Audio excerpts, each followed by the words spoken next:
সুপ্রিয় দর্শক, আসসালামু আলাইকুম।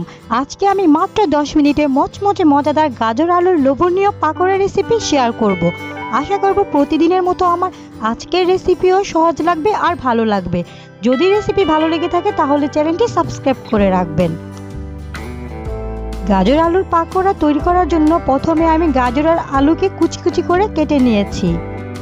এখন এর মধ্যে দিয়ে দিচ্ছি একটি ডিম, 2-3টে কাঁচামরিচ কুচি, হাফ কাপ পেঁয়াজ কুচি, 2 টেবিল চামচ পরিমাণ ধনিয়া পাতা কুচি, 1 টেবিল চামচ পরিমাণ আদা রসুন বাটা, 1 চা চামচ লবণ, 1 চা চামচ মরিচের গুঁড়ো, 1 চা চামচ হলুদের গুঁড়ো।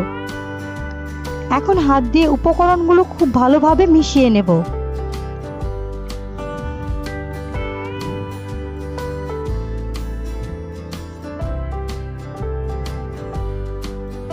মেশানো হয়ে গেলে এই পর্যায়ে দিয়ে দেব হাফ কাপ ময়দা আর সাথে দিয়ে দেব 1/3 কাপ কর্নফ্লাওয়ার। এখন গাজর আলুর পাকোড়া তৈরি করার জন্য সবগুলো উপকরণ একসাথে মিশিয়ে নেব। এই পর্যায়ে আমার মিশানো শেষ। এখন পাকোড়ার জন্য অল্প একটু পরিমাণ ডো হাতে নিয়ে এইভাবে ঘুরিয়ে ঘুরিয়ে আমি পাকোড়ার শেপ দিয়ে নেব।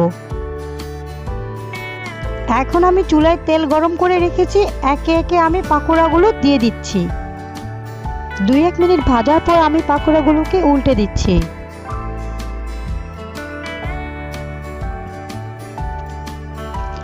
উল্টে পাল্টে আমি পাকোড়াগুলোকে আরো 2 থেকে 3 মিনিট ভেজে নেব।